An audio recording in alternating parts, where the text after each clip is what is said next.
It was a cloudy afternoon in Assisi when a letter arrived at the Vatican under extraordinary circumstances.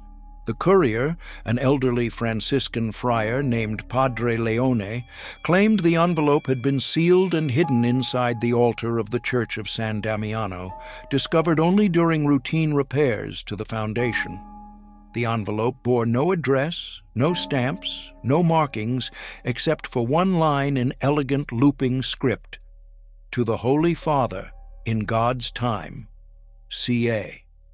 At first, the Vatican staff considered it a prank or an attempt at mysticism, but when Pope Francis himself opened it, his hands trembled.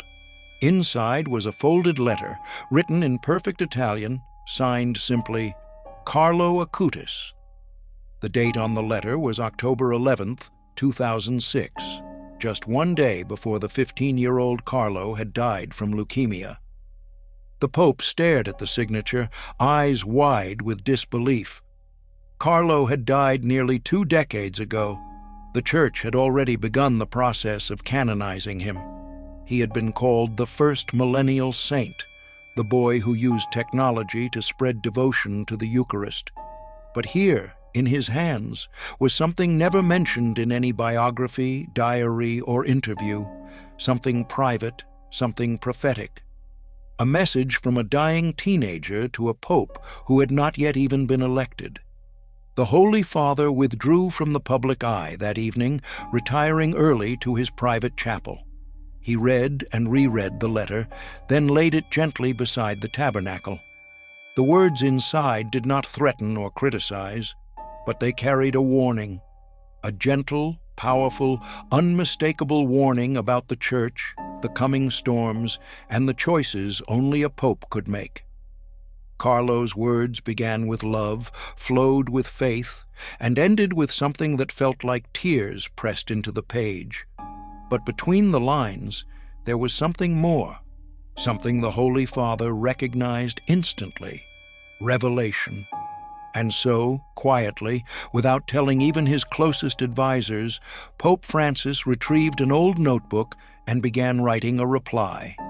He would not mail it, for Carlo was long gone, but he felt compelled to answer anyway, because the letter, miraculous, mysterious, and undeniably real, was not just for him. It was for the world. The letter was written in Carlo Acutis's own hand, neat, youthful, yet filled with a gravity far beyond his years. Pope Francis read it aloud to himself that night, whispering every line as if afraid the walls of the chapel might absorb its holiness.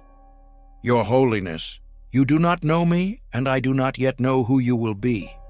But I write this because I have seen what is to come, and the Lord has told me that this letter must find you when the time is right. If it reaches you, then my mission is not yet over. You are the Pope who will carry the cross for a church that forgets why it bleeds." Francis paused, overcome with emotion. The boy's tone was not angry. It was gentle, clear, like a message carried by wind. The letter continued. "The Eucharist is not only the center of my life, it is the cry of heaven echoing across every altar, asking to be heard again. But many tabernacles are forgotten. Many priests celebrate Mass without awe. Many receive Christ like they are checking a box. In the years after I leave, you will see this. Your own hands will hold his body, and your own heart will grieve at how lightly others carry him." It was then that Francis saw a single dried tear stain on the lower right edge of the page. He instinctively touched it with his thumb, as if to share in the sorrow that young Carlo had poured into ink. There will come a time when the Church is no longer mocked by the world, but ignored by it. That is worse.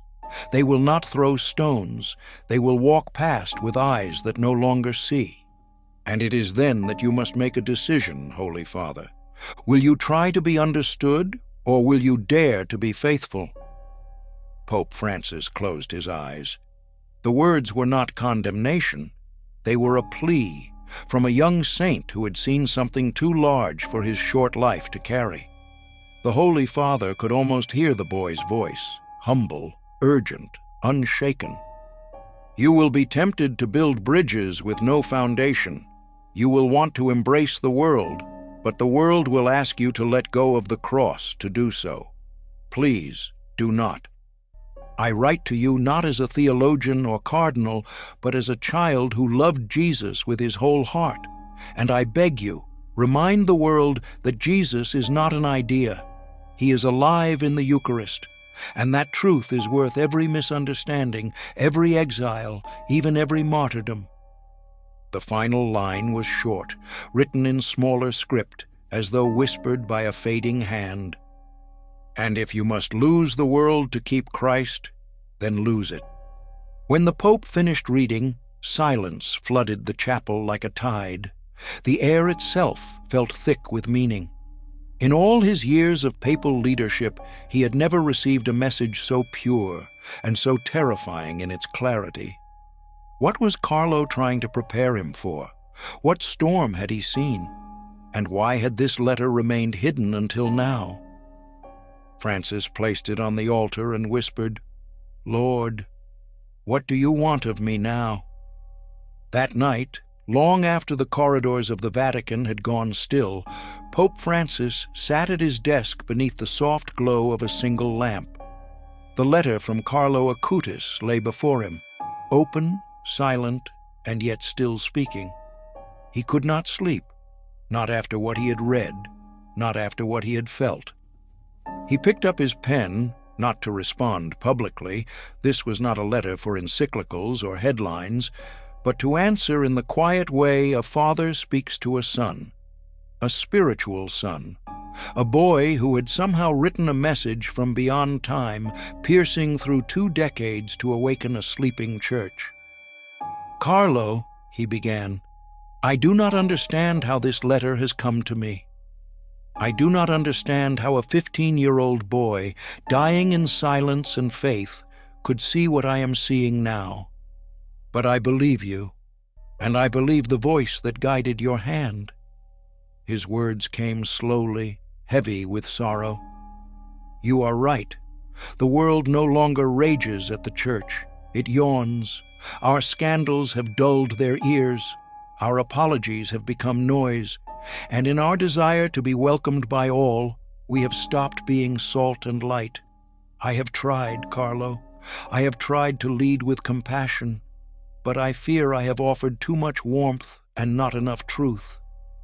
He paused, remembering moments over the past years, massive stages, political gatherings, smiling faces and headlines that praised him more for his kindness than for his clarity. Had he walked too far from the tabernacle in his effort to walk closer to the people? "I have spoken of mercy, and I believe in mercy. But you remind me, mercy without the cross becomes permission. Mercy without the Eucharist becomes sentiment." He looked again at Carlo's words. "Remind the world that Jesus is not an idea. He is alive in the Eucharist. You saw it. You knew it before most adults do, and now I must carry that truth like a sword." The Pope leaned back in his chair and whispered to the ceiling, "Holy Spirit, guide me." He returned to his writing. "You were right to say I will be tempted to build bridges without foundations. It has already begun.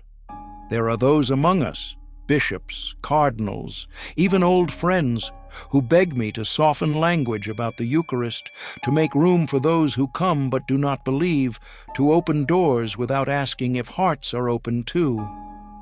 But I see now, this path does not lead to unity. It leads to lukewarm faith, and lukewarm faith is death in disguise." He looked toward the crucifix on the far wall.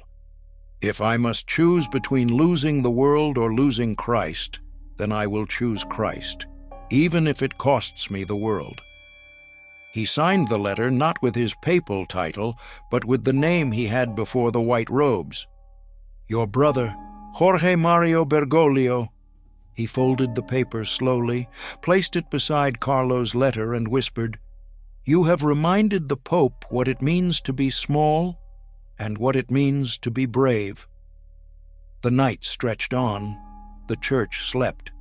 But in one quiet room, the fire of faith had been rekindled, not by a cardinal, not by a theologian, but by a teenage boy who had never stopped believing that the Eucharist was everything. In the days that followed, Pope Francis moved with a new gravity. He attended meetings, smiled for photographs, and delivered addresses as usual. But beneath his calm demeanor, something within him had changed.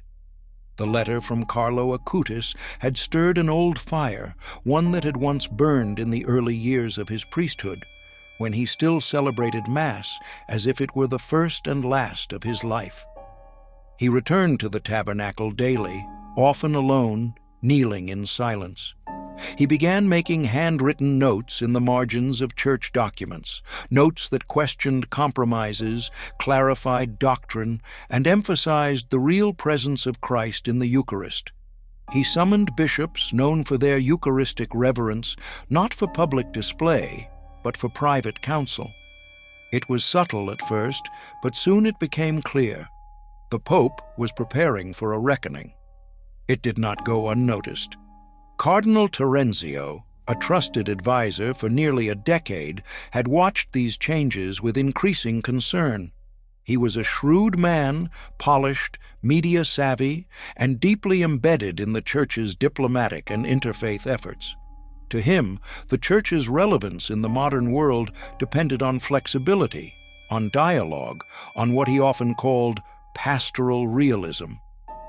When he entered the Pope's study one morning and saw a thick dossier labeled Eucharistic Renewal, his concern turned to alarm. "Holy Father," he said gently, setting the papers down, "may I speak plainly?" Francis nodded, already sensing what was coming. "There are murmurs," the cardinal continued, "among bishops, among curial staff.